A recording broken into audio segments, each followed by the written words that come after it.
নমস্কার বন্ধুরা, সন্দীপের রান্নাঘরে সবাইকে স্বাগত। আশা করি তোমরা সবাই ভালো আছো, আমিও খুব ভালো আছি। তো আজকে চলো একটা নতুন রেসিপি নিয়ে চলে এসেছি, যেটা হচ্ছে চিকেন কাবাব। তো কী করে বানিয়েছি চলো তোমরা দেখে নাও।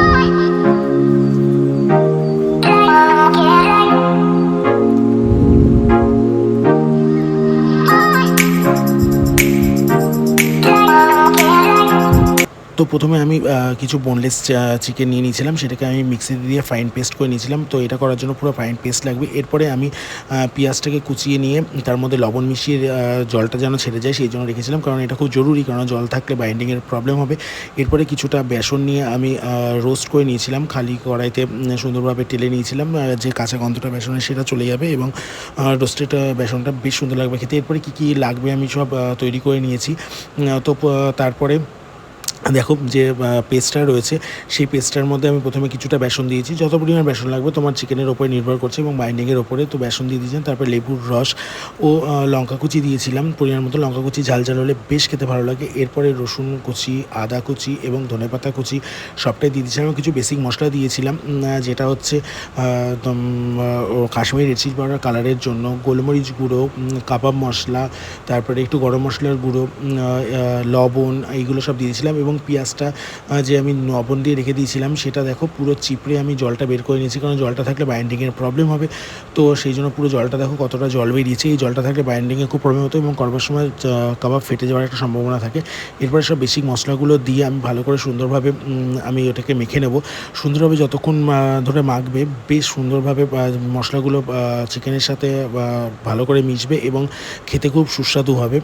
তো এইভাবে আমি কিছুক্ষণে ভালো করে মেখে আমি এটাকে কিছুক্ষণের জন্য রেখে দেবো রেস্টে, কারণ যেন মশলাগুলো ভালোভাবে মিশে যায় এবং চিকেনের কাবাবটা খেতে খুব টেস্ট হবে এবং মশলাগুলো যে স্মেলগুলো সেগুলো যেন চিকেনের মধ্যে ঢুকে পড়ে। তো আমি এটার মধ্যে না স্মোকি ফ্লেভার আনবো না, কারণ এটার মধ্যে স্মোকি ফ্লেভার ভালো লাগে না। তো আমি কিছুক্ষণ পরে দেখো চলে এসেছি এবং চিকেনটা ভালো করে পুরো মেখে সফট হয়ে গেছে। আমি কিছুটা অল্প একটুখানি তেল দিয়ে লাগিয়ে রেখেছিলাম। এরপরে আমি এরকম কাবাব শেপ করে নিয়েছি। আমার এক হাতে ফোন ছিল বলে আমি তোমাদের দেখাতে পারিনি। তো এইভাবে আমি কাবাব শেপে সব চিকেনগুলোকে বানিয়ে নিয়েছি। বানিয়ে নেওয়ার পরে এইগুলো বানানোর জন্য মোক্ষম হচ্ছে তাওয়া। তো আমার কাছে অত বড় তাওয়া ছিল না, সেই জন্য আমি রুটি করার যে লোহার তাওয়া সেটা নিয়ে নিয়েছিলাম। তার মধ্যে অল্প পরিমাণ তেল এবং ঘি দিয়ে আমি ভালো করে গরম করে নিয়েছিলাম। এই গ্যাসটাকে মিডিয়াম আঁচে রাখতে হবে, যেন খুব তেতে না যায়। তেতে গেলে চিকেনটা ওপর দিয়ে ব্রাউনিশ হয়ে যাবে কিন্তু ভেতরে কাঁচা থেকে যাবে। তো এরপরে তেলটা গরম হলে আমি দেখো দুটো চিকেন ছেড়ে দিয়েছি। তো এই প্রসেসে করবে, এই প্রসেসে করে চিকেনটা খুব সুন্দর হবে, সফট হবে খেতে এবং খেতে খুব সুন্দর লাগবে। তো প্রথমে এই পিঠটা বেশ সুন্দরভাবে কালার চলে আসলে আমি ওই পিঠ করে দেবো। দেখো এই পিঠে সুন্দরভাবে কালার চলে এসছে, একটা ব্রাউন কালার, এবং ওই পিঠটা করে দিয়েছি। ওই পিঠে সুন্দরভাবে সেদ্ধ হয়ে যাবে। এটা আমাকে করতে লাগবে 70% যেন কুক হয়ে যায়। 70% পরে আমরা যে জিনিসটা করব সেটা হচ্ছে কুক হয়ে গেলে আমরা চিকেনটাকে ওপরে তুলে রেখে দেবো। দেখো এইভাবে রেখে দেবো। তো তাওয়াটা যে গরম আছে তাতে ভাপে সুন্দরভাবে চিকেনটা কাবাবটা তৈরি হয়ে যাবে এবং চিকেনের ভেতরের যে জিনিসটা সেটা খুব সুন্দরভাবে সেদ্ধ হয়ে যাবে। এরপরে আমি সেম প্রসেসে আরও দুটো দিয়ে দিয়েছি। তো দেখো এইভাবে চিকেনগুলো করলে বেশ সুন্দর হয় খেতে। এটাও আমি সেম প্রসেসে আবার উপরে তুলে রেখে দেবো কিছুক্ষণের জন্য। তো বন্ধুরা, তোমরা এইভাবে বাড়িতে করে খেতে পারো।